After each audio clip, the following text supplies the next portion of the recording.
Estamos de volta, estamos acompanhando aí o que acontece no Oriente Médio e a gente estava com o Major, que é Relações Públicas do Exército de Israel, e direto lá do Oriente Médio para falar conosco. Ele estava conectado, tocou a sirene, ele teve que sair. Então, Major Rafael Rosenstein é agora conectado, aí sim. Bem-vindo, Major. Mais uma vez, bem-vindo aqui, muito obrigado pela sua participação aqui no Morning Show. Pois é, então nos atualize com as informações aí do confronto, o senhor que está na região, bem-vindo. Obrigado, Fernando, obrigado, é sempre bom estar aqui com vocês. Eu peço desculpa a todos os telespectadores. Como sabem, nós estamos sendo atacados pelo regime terrorista do Irã, que lança foguetes, mísseis balísticos de forma indiscriminada em zonas civis, em áreas residenciais, mas diferente de nossos inimigos que utilizam todos os recursos para ter a capacidade de destruir Israel com programas nucleares, com mísseis balísticos, com túneis subterrâneos, nós aqui em Israel utilizamos nossos recursos para garantir a segurança dos nossos cidadãos. Então nós temos um dos melhores sistemas de defesa aérea, nós temos bunkers em quase todas as casas, nós temos hospitais, ótimos hospitais, para garantir a segurança de nossos cidadãos. Essa é a diferença de quem preza pela saúde, pela segurança dos civis e quem preza somente pela destruição dos inimigos. Mas só para dar uma atualização sobre o que está acontecendo aqui na guerra, nós estamos tendo muito sucesso em nossas operações. Nós estamos atuando em duas frentes. Na frente do Irã, onde nós estamos... Nesse momento, estamos voltando para a nossa rede de rádio, atualizando aí a participação do Major Rafael Rosenstein, porta-voz do Exército de Israel, está falando conosco direto da região do conflito em Israel. Por favor, pode continuar, Major. Nós estamos atuando em duas frentes diferentes, no Irã e no Líbano contra o Hezbollah. No Irã, nós estamos atingindo as fábricas militares de mísseis balísticos, as usinas nucleares, os líderes do regime terrorista iraniano. Estamos atingindo vários alvos militares no Irã. Nós já atingimos cerca de 1.000 alvos por dia. Nós estamos atingindo no território iraniano. Nós já fizemos 113 ondas de ataque aéreo no território iraniano e nós conseguimos ver o resultado de nossas ações. No primeiro e segundo dia da guerra, o Irã lançou cerca de 90 mísseis por dia. Ontem foram 20 mísseis que foram lançados em direção ao território israelense. Isso porque nós já atingimos mais de 300 lançadores de mísseis do Irã. Nós já atingimos centenas de mísseis balísticos que o Irã possui e nós vamos continuar até neutralizar as capacidades militares do Irã para que não continue sendo uma ameaça imediata para o futuro existencial do Estado de Israel.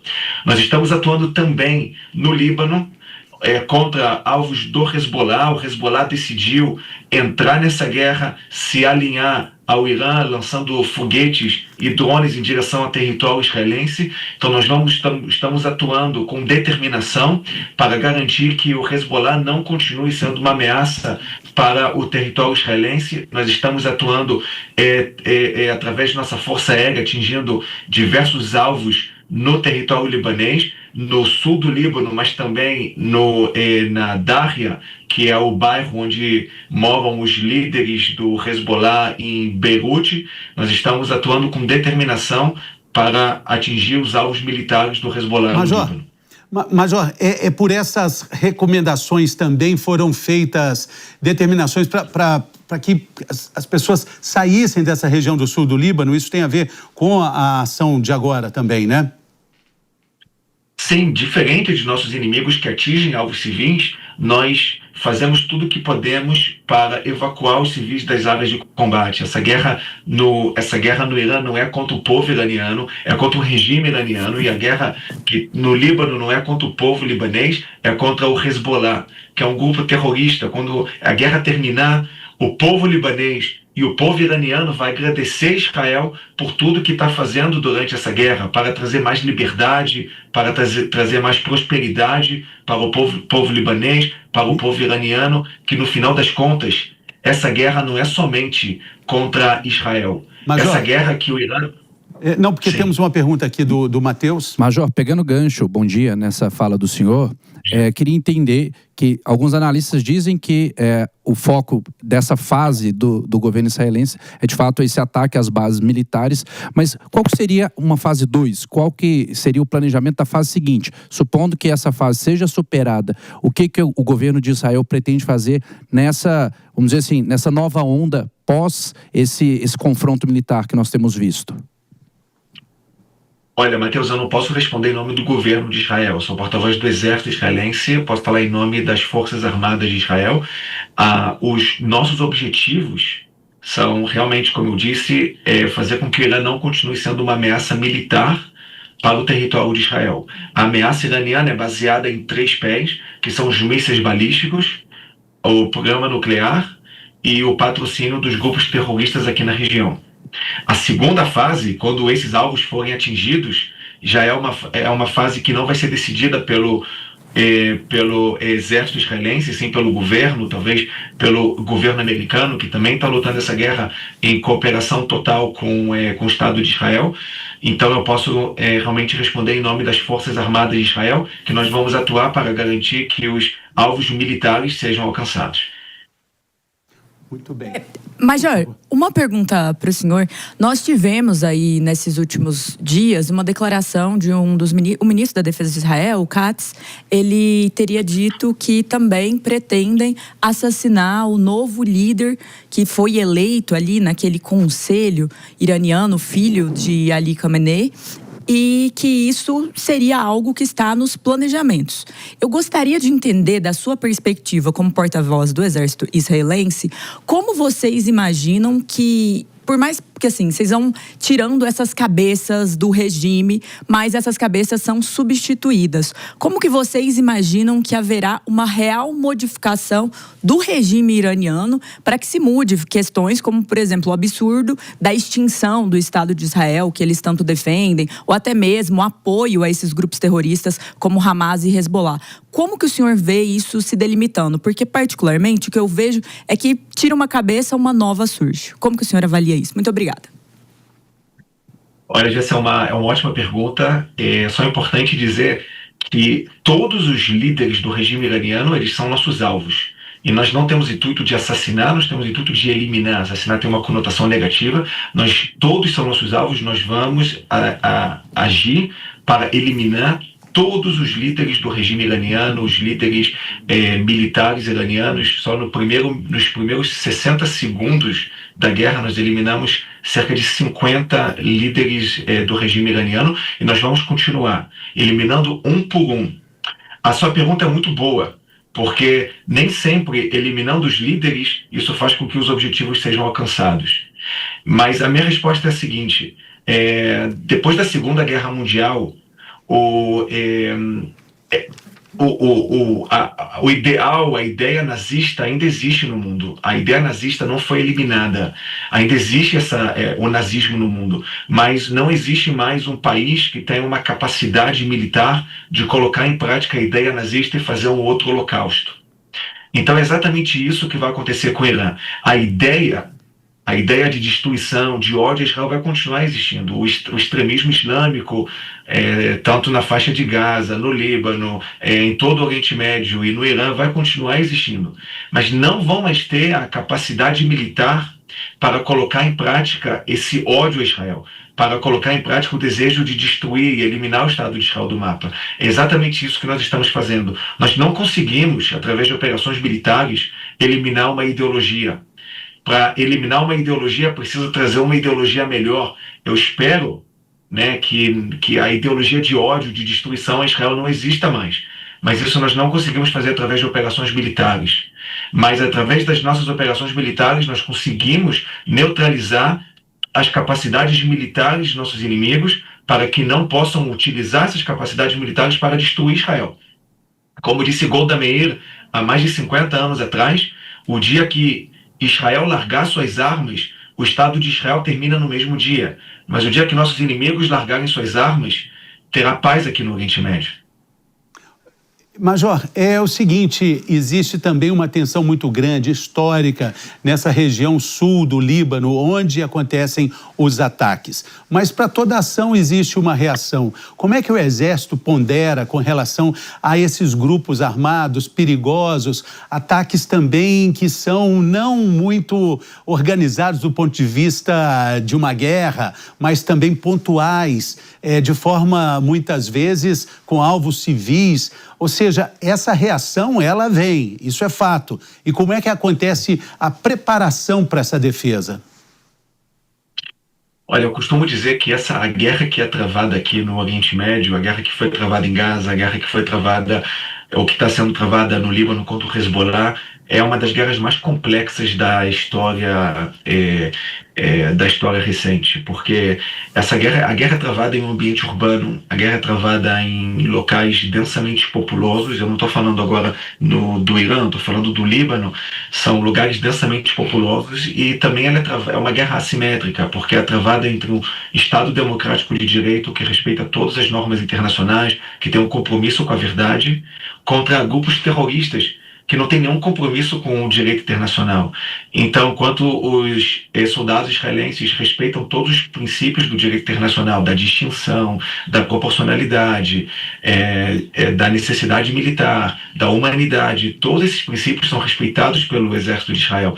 Mas nossos inimigos não respeitam esses princípios. Eles utilizam uniformes civis, eles utilizam instituições civis para se esconder, eles utilizam hospitais para de lá lançar foguetes, eles utilizam casas de civis para esconder armamentos. Então é uma guerra muito complexa, mas o exército de Israel está bem preparado para isso. Nós sabemos quem são nossos inimigos e nós estamos determinados, porque nós não temos outra opção.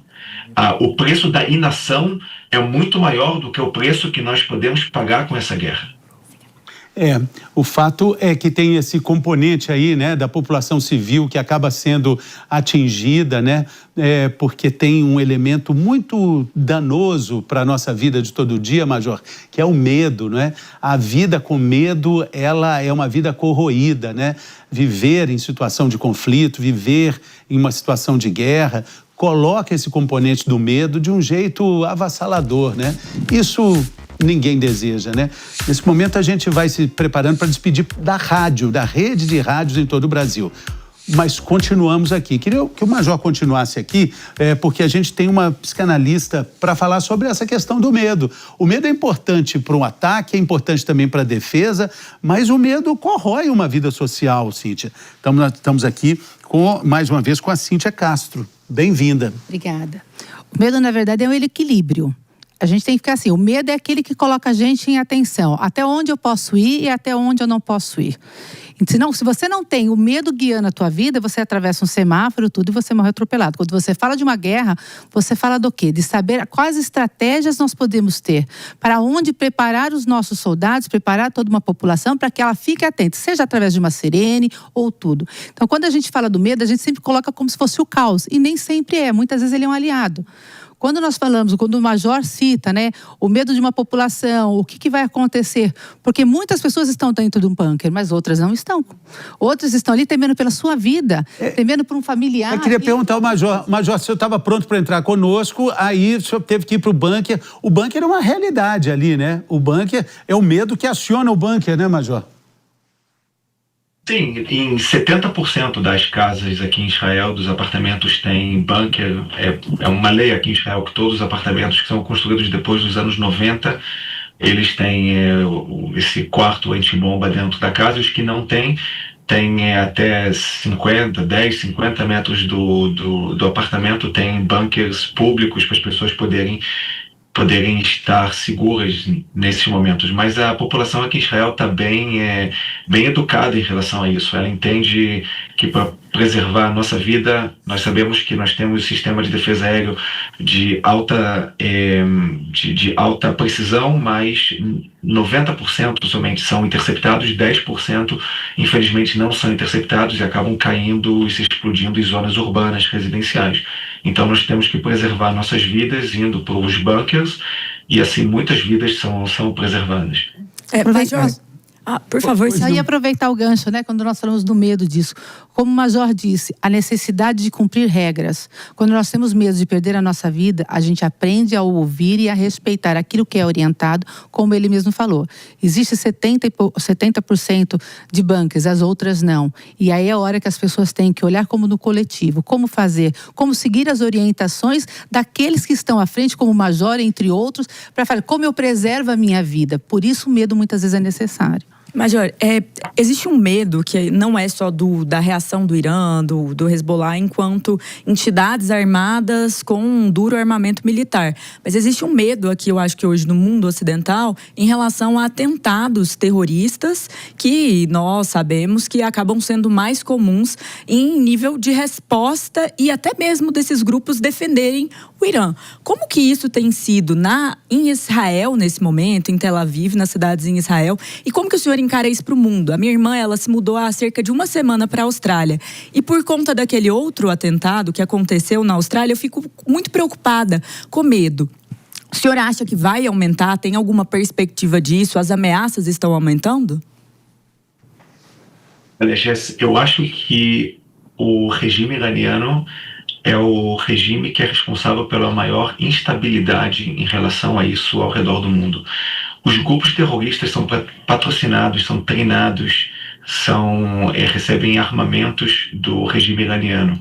Inclusive, na América do Sul, nos anos 90, tiveram 2 atentados na Argentina, que foi, hoje todos nós sabemos que o responsável por esses atentados na embaixada israelense na Argentina foi o regime iraniano. Inclusive, eu não sei se vocês sabem, mas o chefe da Guarda Revolucionária do Irã, ele foi eliminado no primeiro minuto da guerra, há 5 dias atrás, e o que foi nomeado para ser o chefe da Guarda Revolucionária é quem foi responsável pelo ataque na embaixada israelense na Argentina, em 94.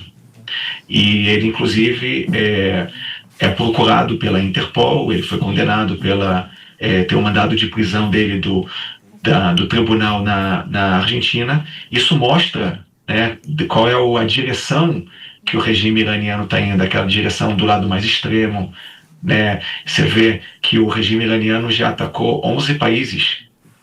Eu fiz hoje um post nas minhas redes sociais perguntando qual é a relação, o que tem em comum entre a Arábia Saudita, Bahrein, Emirados Árabes, Turquia e vários outros países, e Israel aqui na região. E todos foram atacados pelo regime iraniano. Major, queria te agradecer enormemente. Muito obrigado por disponibilizar o seu tempo aí para estar conosco no Morning Show. Um bom trabalho aí. Boa sorte aí na luta.